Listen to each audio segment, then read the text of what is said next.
A grande quantidade de informações que são geradas todo dia, os múltiplos tipos e formatos de dados que existem e também a velocidade com que eles se modificam têm sido com certeza os maiores desafios na questão de dados para as aplicações mais recentes, mais modernas que têm sido criadas ultimamente.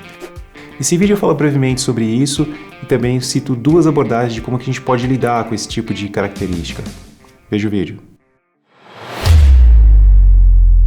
Quando a gente cria um sistema, a gente acaba utilizando várias tecnologias que têm a ver com dados e cada tecnologia tem uma finalidade específica. Por exemplo, quando você quer armazenar uma informação com o objetivo de buscá-la depois, você usa um banco de dados. Quando essa informação que você quer buscar, você busca muitas vezes, ou ela é muito cara de buscar, é muito lento, você utiliza um mecanismo de cache para não ter que ir no banco de dados e buscar aquela informação várias vezes. Quando você quer, por exemplo, trocar informações entre sistemas, entre microserviços, você utiliza um mecanismo de broker de eventos ou uma mensageria.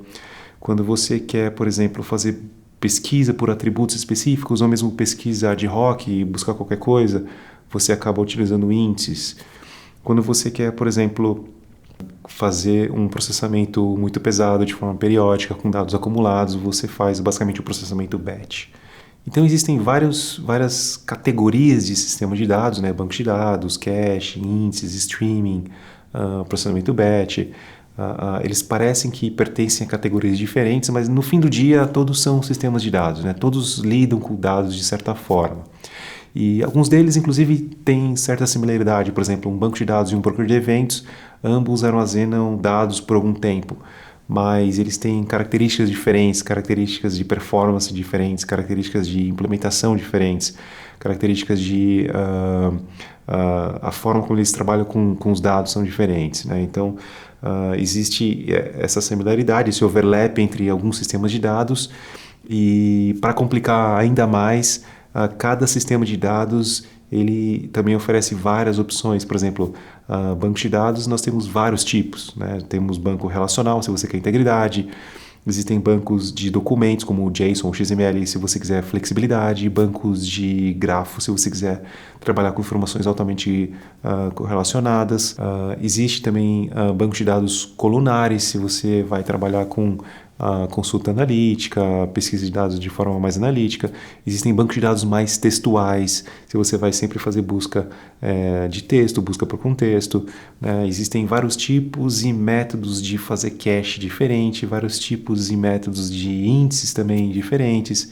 Não só existem sistemas de dados diferentes, como cada sistema de dados também tem suas próprias ramificações dentro dele mesmo, o que torna tudo muito mais complexo. E você, como desenvolvedor, tem que ser responsável por isso. Você tem que identificar qual sistema de dados, né, é mais adequado, ou quais sistemas de dados são mais adequados para atender aquele caso de uso específico. Porque toda essa miscelânea de sistemas de dados, não só as categorias, mas os tipos, né, para cada sistema de dados, eles existem porque, basicamente, as aplicações têm requisitos diferentes, né?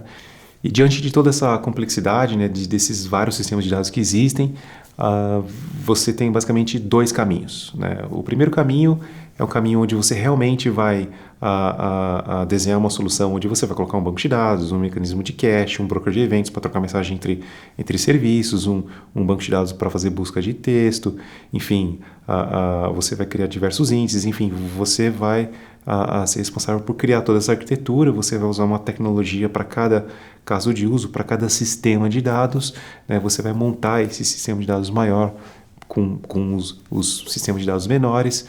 Você tem esse caminho onde você vai ser responsável por tudo isso. Você vai, por exemplo, se preocupar com se uma informação muda no banco de dados, você vai ter que se preocupar com um cache que ficou inválido. Enfim, você tem que acabar se preocupando com tudo isso, você vai ter que suportar tudo isso, você vai ter que integrar tudo isso, você vai ter que fazer tudo isso funcionar.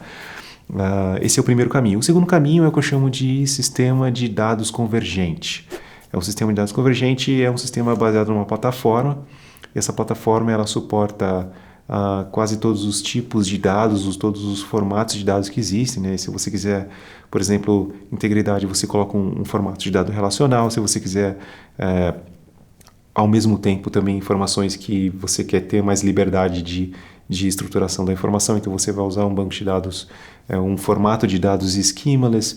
Você precisa de uma fila, você vai ter a fila ali também. Então a plataforma ela tem todos os formatos de dados, ou a maioria dos formatos de dados, e também formas de consumo e processamento desses dados dentro da mesma plataforma. Você não vai ter várias tecnologias diferentes para cada sistema de dados. Na verdade, a plataforma ela implementa um sistema de dados, e quando ela não suporta algum tipo de dados que você precisa, ela é capaz de virtualizar o acesso a esse dado que seria armazenado externamente, né, e te apresenta com a mesma interface que você utiliza para acessar os dados que são suportados dentro da plataforma, né? Então, por exemplo, se você utiliza a linguagem SQL para acessar um grafo, um JSON, um relacional, e você tem um formato de dados, por exemplo, um parquet, você vai utilizar a mesma linguagem SQL para acessar esse parquet, porque ele vai estar virtualizado e vai estar apresentado para você de forma transparente dentro dessa plataforma, que eu chamo de um sistema de dados convergente, né? Essa playlist eu vou abordar basicamente esse assunto, esse caminho número 2, o sistema de dados convergentes. Se você se interessa por esse assunto, se inscreva no canal, eu vou mostrar mais vídeos sobre isso, implementações e casos práticos de como que isso funciona. Até mais!